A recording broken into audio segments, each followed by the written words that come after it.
Latinos in there, they stand on like really sticking together for real, for real. And And I know that from experience. as far as running and gang banging in prison, what was your craziest experience besides, you just took us through another crazy experience of getting stabbed, but what was your craziest experience gang banging in prison? Like, Times when you was dolo. When you had to go in the dorm and you dolo and it's crunch time, it's wartime and you sweet or not, man. Either way, man. That for me, that was really it. Like especially in juvenile prison, like being the only gang, say for instance, I'm the only gang and then they say rise or something like that. Like and we at war.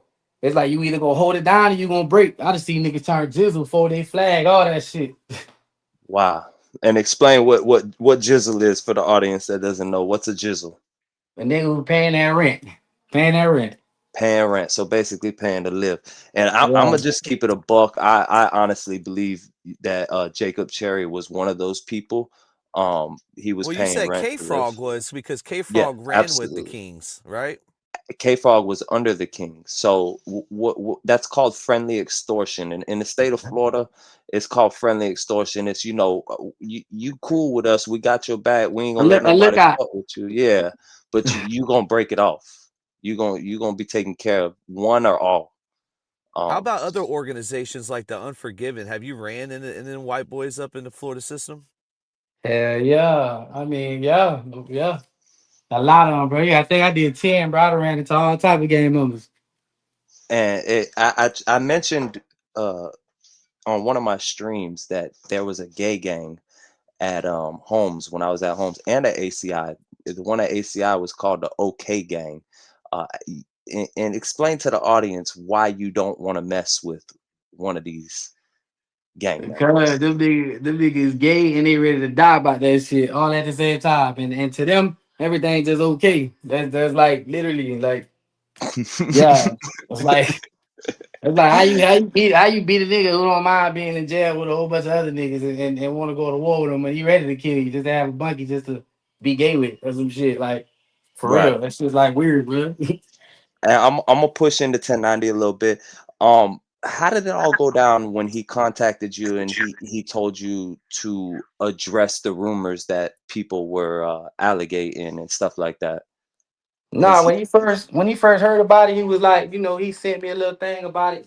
But like I was telling Byron and shit, like I was in Cali around that time. I had literally was just trying to handle other shit and I lost my phone and my phone had access to everything. So I had to get a whole new phone. So when he's first calling me about all this shit, I'm basically telling him in so many words, like, bro, I had to get a whole new phone. I don't even got my YouTube, nothing. So then I guess he like started to get frustrated because everybody flaming him up. So he started kind of catching the attitude like, oh, you got to do a video, you got to talk, you got to say something, bro. Now I'm gonna do a video on you, and so in so many words, I end up cussing his ass out. Like, bro, I don't give a fuck. Do the video, nigga. Like, you feel me? I don't give a damn. You let this shit get to you, nigga. You know what's up with me, bro. Like, he just basically let that shit get to him and did it for the clout, just look like a real nigga. well, That's my perspective about it. the fact of the matter is he reached out to you first. It's not like you reached out to him. Facts, facts. Um, I just want to clarify that. And he mentioned in his video that he sent you like 4 videos of other people talking about the situation.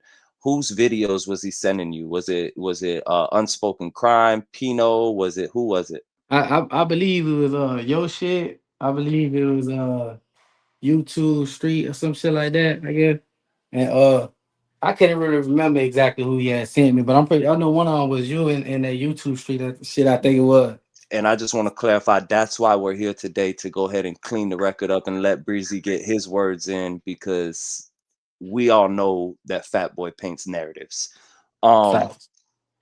so when he told you that and he dropped the video, what was your first thought reaction? Did you want to fade out of him? Like, did you contact him and been like, bro, can we talk in person? Nah, once he did the video, I got on that fuck that nigga mode. You get what I'm saying? Like, I reached out to him and told him what it is. I ain't gonna say it on the internet shit, but like other than that, he ain't really say nothing. But me, bro, personally, at first I was just like, damn, bro, you could have cut me off before you did all that. Right. Like that shit to me was really green. I get it. You want to look like a real nigga to everybody else. I get it, bro. You feel me? Hey, whatever floats your boat. But really, bro, I was really more like disappointed because I really thought he was more like man about it, especially acting like he was a nigga homeboy, and it's like you had all these allegations on you, and the nigga never questioned you, bro. So it's like you questioning the nigga. I get it, you can question every nigga. I believe in that. You feel me? But it's like shit, you getting blamed for a million things, bro. You know what I'm saying? Right. I gave you the benefit of the doubt. You ain't do that for me. You immediately just took what the internet said and used it to your advantage, and that's what kind of disappointed me. And do And you and think he what was trying to save himself because he was trying to like be your manager at some point, and because those allegations were coming, which I'm not agreeing with any of the allegation, but he was trying to push the allegations on you to try to do like a Boston Richie effect. Yeah, pretty much. Yeah, you know that. Yeah, that's pretty much exactly what he was trying to do. But he, like I said, he was really trying to clear his face and basically just fit in where he could get in, and he took advantage of a moment and thought that it was a real nigga move, and that's what he did. Now I know King Breezy is all about the better now. You're changing your life. You no more revolving door. You talked to me behind the scenes. You told me that you're all about family right now, just trying to stay focused and get your career taken off. You also mentioned that you were locked out of the page, and you have a new page which we will be pinning in every video that we drop. Um, I do want to say, you know, if this is something the audience is going to want to hear. So if 1090, which 99.9% he won't agree, but if he were to agree to mutual combat in a ring, I would beat the fuck out of that boy. okay, that's It's that's the that answer we simple. just uh, wanted to hear. That So simple. Please get moving him. moving on back into your prison bid, do, 10 let me years. ask him this real quick. Let me hold on, Pino. Let me ask him this real quick. Do you think what Pino did to 1090 Jake was fucked up? Do you think that Pino shouldn't have used brass knuckles and You did a should, fair one with him? man. You should knock that nigga out and pissed on him. That's what you should have did. Oh For shit! real. Oh shit! Oh my god! Do some disrespectful shit. That fuck nigga. That's Oh what you man! should have did. Page went Hey, in. and do you feel that's why he reached out to you in the first place because your name was ringing bells on the compound? Because he did say in his video that he dropped on you that the reason he contacted you was because he heard your music on the confinement wing that he was Yeah. on. He heard Silent Treatment. But do you think it was a Hit little bit record. deeper? Do you think it, yeah, hit record? Yeah, cause I don't think I ever was around fool. I don't know. He probably was in confinement. I'm not saying he wasn't, but I don't think I was ever around for it. If anything, he probably heard of me because at that time I used to be real wild, bro. Right. Well, And Silent Treatment was on World Star. I mean, when Silent Treatment come out, you were still locked up, right? Mm-hmm. I don't know if you knew, but on the outside, that I think even academic, some they were reacting. Everyone was reacting to it. It was a Yeah, no, big thing. I was locked up when that shit had came out when it like really was starting to go viral. I was locked up. So a lot of and people made a lot of money off of that song, because it was a video, it wasn't actually an actual track. But I'm Right, telling you that was it showed your talent right at the gate. right. People don't even know I dropped the real version already. Like it's already released now. They Well, need to go check it we out. definitely gonna pin the link in the comments, and definitely have it in the description so people know where to find you at on the new page. Yeah. Uh, and 1090 mentioned in his video that you kept going back to jail, and he set up a no jumper interview. I'm actually gonna. I've been on no jumper. I'm actually in contact with Adam. I'm gonna actually, bring it up to him. But Right. I wanna hear from your words. What happened with this whole Adam 22? Because 1090 Jake said you were burning his face, and he called it Nah, off or something like nah. that. So run me He through it. was What happened? look. He really he was trying. I guess like set me up with them for real. But I guess while he was in like the process of setting me up with them, he came I guess with a better idea of me doing the interview with him. So like, me personally, I should have done that no jumper interview. But Right. I guess this was all part of the plot, pretty much. Mm.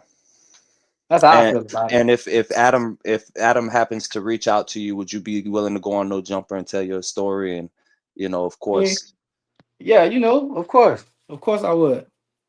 all right. And as What far about as go ahead.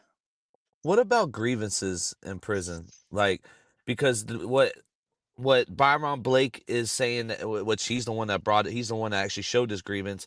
He's saying that 1090 is snitching to a grievance by putting the inmate's name in there and writing out exactly what happened.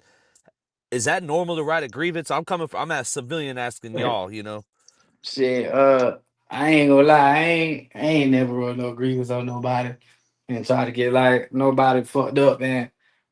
I ain't gonna lie, bro. That shit don't fly. You can't write on the bitch to get somebody like try to get them hemmed up or act like you checking in or none of that shit. That shit don't fly. So you can write a grievance if like the officer it hasn't passed out toothbrushes in a month and a half, When it's but when it's shit like that, bro, realistically speaking, if everybody like if gang wise and everybody is on some shit like, hey, let's write this shit up as a group, then that shit different. But when you sitting there like trying to write grievance on an inmate because he hit you with a lock or something or right. anything like that, that's a whole different bracket of that shit for And real. when you say it doesn't fly, what kind of consequences and repercussions come behind that?